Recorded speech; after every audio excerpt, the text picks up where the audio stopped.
Right, we are back, and many of you would have seen in some of the Facebook groups where I made this absolutely incredible sunset at a beach vibe piece. Now, it looks a little bit messy. Let me tell you why. So when I made this piece, I was playing around, just I kind of went off into a little spiral of trying to create like a landscape piece. But what I did wrong was I applied a color to my mold, and when I demolded it, it just looked really bad. So what I did, I spent some time sanding off that powder that was kind of stuck to the front of the piece, and I managed to make it clear. I gave it a quick glaze coat. It's a bit messy, but I ended up with this. So I did panic afterwards, thinking, oh, can I remember how I did it? And I made another one. So I'm confident that we can get a similar effect. It's not going to be exactly the same, but what I'll do is I'll show you what I did to make it, and I'll also draw like a template and mark out where those details or colours, it's only two colours, where I put them on the resin, so you could then use that to try and create the same. Okay, I am doing this one with UV resin, but it can be done with two-part resin if you're a little bit more patient. But for the purpose of the video, I'll keep it quick and easy. Before we dig in, these are the two colours. We've got a blue and we've got a gold. These are from the nail powder sets that I've used in many videos before. Some of you may have them. It may work with mica powders. You just may have a different kind of shine to the pieces once they have been completed. So to begin with, I'm just going to fill my mould cavity almost to the top, maybe leave about 1mm. And once you have that almost 1mm gap, we're going to cure it. So if you've got two-part resin, epoxy, you're going to have to just wait. Okay, so that has had 2 minutes under my lamp to cure. Now we need to work on this. This is really simple. It's really easy. See that black horizon? It looks like a landmass. Now you could do this a couple of different ways, just whatever suits you best. You could use black acrylic paint for this. I want to keep it resin art, all resin, so I'm just going to mix up a small amount of black mica powder with my UV resin. So I've poured about 2 ml in there because we're going to use the rest to do the backing after we've brushed on our design, and we don't want to go too heavy with the black mica, as I've mentioned many times before, because it won't cure. And then mix it up.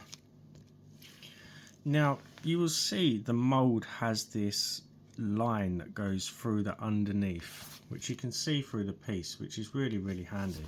So this line is where we're just going to draw in with our black mica our horizon or landmass. And just spread that over the surface. Now this is where two-part resin could be a bit tricky, because it's just going to want to self-level if you do this with black mica and two-part epoxy. So acrylic paint may be better for you, or a black nail varnish may work. So we're just going to add that kind of landmass, and you may need to darken it with a couple of layers. So just cure as you go. So I'm now just darkening that up a little bit more with a second layer over the top. What I'm going to do differently on this one is just drawing some mountains. This is where it gets a bit like Bob Ross.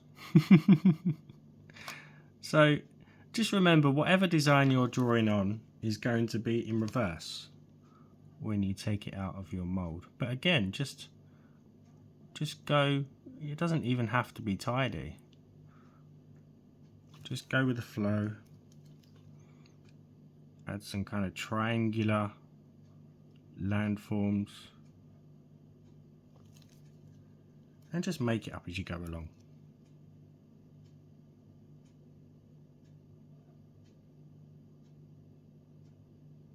Like so. So this is what we have so far. Let me turn my mold around so you can see it in the correct way. So this will be our sky, this is our landmass, and this will be our sea, lake, river, whatever you want to do. So because I want to do water, what I'm going to do is, again with my dotting tool, just a tiny amount, I'm going to try and get a reflection of these hills or mountains just by kind of mirroring some of the mountain range underneath that original black line that we did. And hopefully this is going to show through. I don't know, I haven't tried it this way yet. I'm hoping it will. Like so. We don't want to go too dark with that either. And the reason why we're doing the black first is obviously we're working from the front to the back. If I was to do the powders before the black, it's going to interrupt what we're doing, and it's going to shine in the wrong places. So what I want to do now is kind of create like a shoreline, sand shoreline. I can see it in my head. It's just whether it's going to come out that way. But that's the fun of just playing around sometimes, because you don't know what you're going to get. And I've said that in many videos before. You really don't know what you're going to get until you pop it out. You could maybe do some kind of ripples in the water as well. Just use your imagination. And again, just layer it until it's as dark as you'd want it to be. And there we have it so far. Now I'm going to experiment here and just see if I can create almost like a reflection on the sides of the mountains. So I'm just applying a thin amount of the black just to the right hand edges of the hills. So when it comes to the powder, some of the powder should glow through or shine through that edging to make it look like the sun is reflecting from the mountain tops. Whether it comes out that way or not, I don't know. Okay, now for the powders. So I'm going to start with the blue first. So I'm going to get my applicator tool, if I can find it. There it is. And I'm just going to apply some of the powder, not too much, just gently touching that surface of the powder. Now I want most of the gold over this side, because I've done that reflection that I'm hoping is going to show on the right hand side of the mountains. But I'm just going to use my blue and just kind of swipe in some blue sky across the piece, and again in the reflection of the water.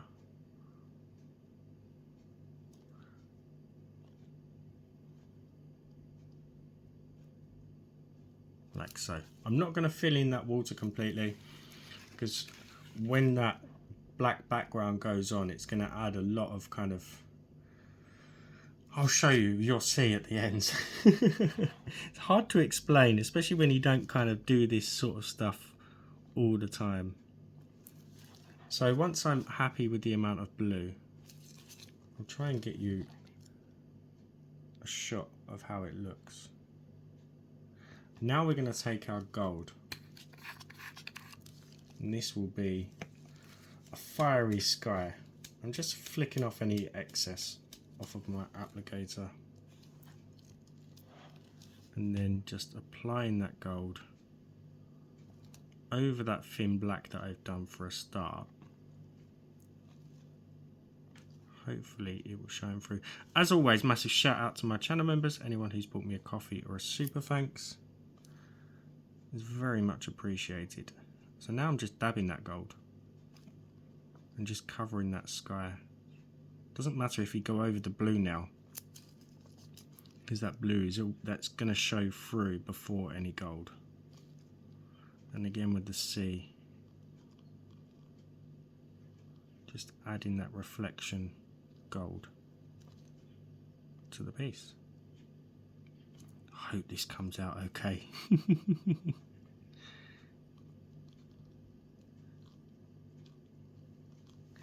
Let's have a look in the light to see what kind of coverage we've got. So I've got some negative space around the edges that I need to work on a bit more. Again, just going to dab that around. Just make sure. Sorry, my focus is gone. Let's lock it. There we go.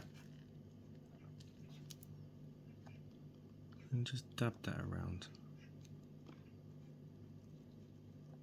until it's covered. Okay. Now all we want to do is use that leftover black just to cover the back. Do it in 2 layers if you have to, as you do want it to cure through. Just cure it in between. And if you need to spread it out, use a silicone tip tool. We've learnt that from previous videos that if you use the metal end, it leaves marks on the powder and they show through afterwards. But with a silicone tool we can just touch the resin and spread that out to all of the edges. Okay, it is now time to see. I gave my back 2 coats. It's a little bit uneven, but you can top that up with clear if you want to. I'm just going to give that a minute water cure just to make sure there's no stickiness to the resin at all. Just a minute under the light. Okay, it's time to dry it off and see what we've got. Hopefully it's worked. As always, give the video a thumbs up, drop me a comment. If you haven't subbed, hit that button for me, it is free. Let's see. Wow. See, that gold has shone through that small line of black mica that I put through, and it looks like it's bouncing off the tops of the mountains. Now I could have gone in with a bit more blue. I think it's very gold. That reflection from the doorway is really, really strong. But look at that sparkle. I think I could have gone in with a bit more on the mountain reflections. I think a bit more black. But I'll get some good photos and pop them onto my Facebook page, which is in my video. If you go into my description, channel description, there's all the links. I think I definitely needed more of a reflection on there, but you can see that kind of sandbank there as well. So yeah, play around with different ideas. I still prefer this one. I definitely prefer this one with just the straight line instead of the mountain range. But there you go, really cool portraits in your resin. I'll have to try this on a bigger scale. You could even play around if you wanted to with aurora, borealis, northern lights, if you want to play around with that sort of stuff. And that is how I did it. Really easy to do. Right, let me just quickly draw up. What I'll do is I'll trace around this and I'll draw up the areas that I did the blue and the gold for you. It's probably not going to be very helpful, but those circles there are blue. The rest of it was gold. You've got your black horizon, and then you've got a small amount of blue and gold, and then the rest was backed in black. So there was negative space that the black kind of went around the edges to create this shoreline, sandy beach effect. Obviously it's in reverse, so hope it helps. If not, just use your imagination and play. Right, I will see you for the next one. Bye for now.